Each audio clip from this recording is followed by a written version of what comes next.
Before you were 10 years old, your brain built a financial operating system. You didn't choose it.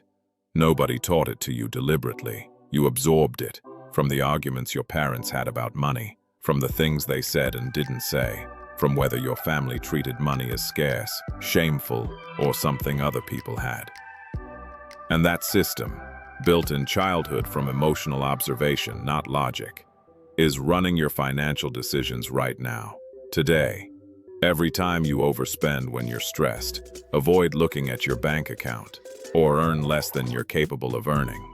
Psychologists call these money scripts, and once I show you the 3 most common ones, you won't be able to unsee them in your own life. Stay for the neuroscience section, the part about financial stress physically changing how your brain processes risk, is the part that changes how you think about your own behavior permanently. In the early 2000s, financial psychologist Brad Klontz and his father Ted Klontz began studying something therapists had noticed for years. People's financial behaviors often had almost nothing to do with their financial knowledge. Accountants racked up credit card debt. Financial advisors couldn't save. High earners lived paycheck to paycheck despite 6-figure salaries. The information was there. The behavior didn't follow. What Klontz found through years of clinical research was that most adults carry what he called money scripts, unconscious, automatic beliefs about money that were formed in childhood, usually before age 10, and that operate below conscious awareness. These aren't opinions you formed as an adult. They're emotional conclusions your young brain drew from watching how the adults around you related to money, and then locked in as permanent truth. Here's what makes them so hard to identify. They feel like facts. Not beliefs, facts. Rich people are greedy. There's never enough money. Talking about money is rude. I don't deserve to be wealthy. These statements don't feel like things you were taught. They feel like things that are simply true, and that distinction between a belief that feels like a fact and an actual fact is exactly where the damage lives. There are 4 categories of money scripts Klontz identified.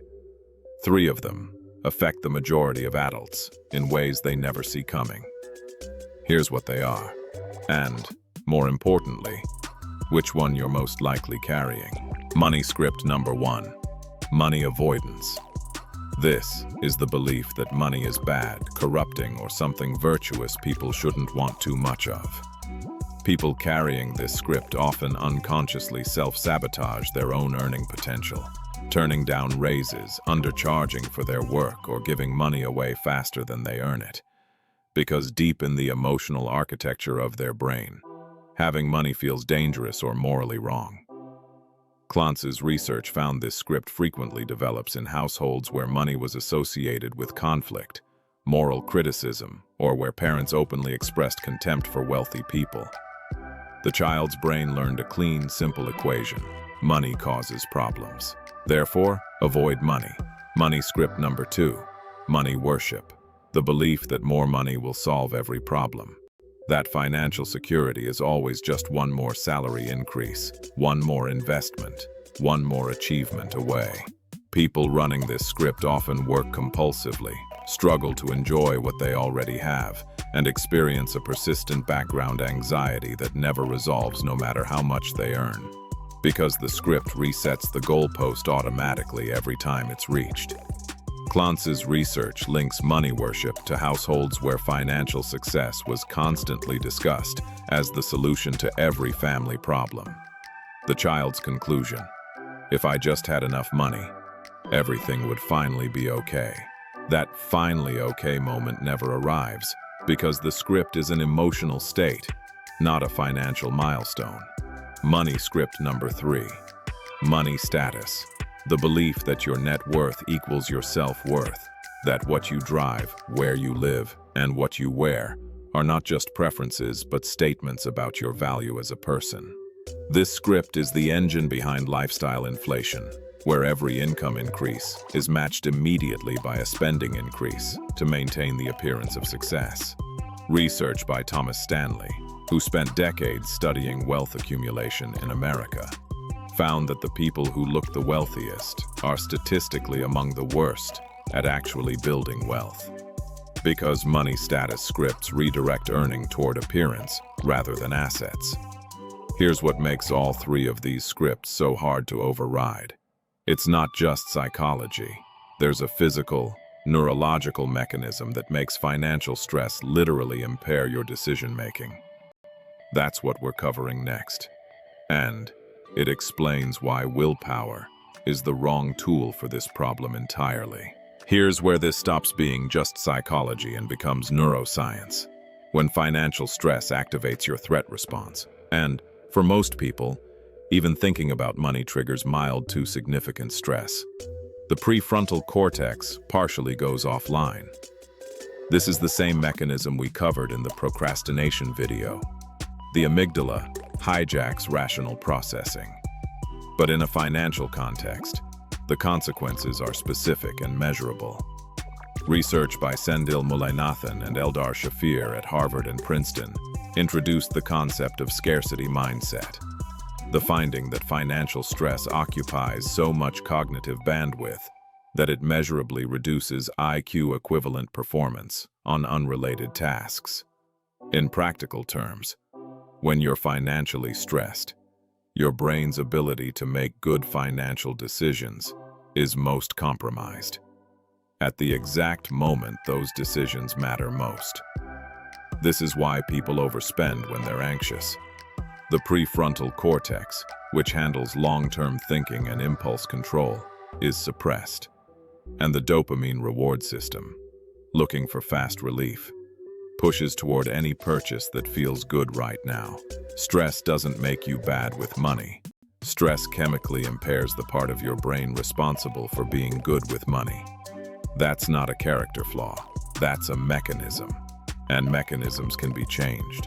So how do you actually change a belief that feels like a fact, formed before you were 10, reinforced by decades of habit and protected by a stress response that shuts down rational thinking?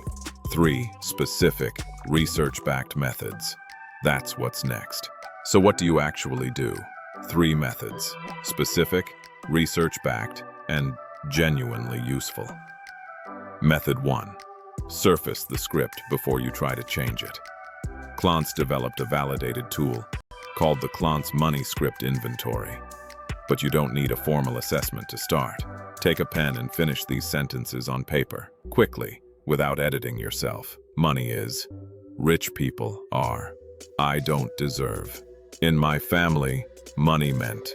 The first answer that comes to mind, not the smart one, not the one you'd say out loud, is the script.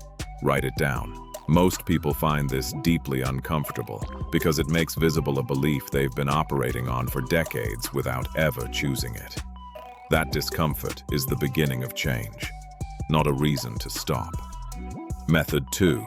Trace the script to its origin. Once you've written down what your automatic belief is, ask, where did I first learn this? Not as a blame exercise, as a fact-finding one. The goal is to find the specific memory, environment, or pattern that taught your 10-year-old brain this belief about money.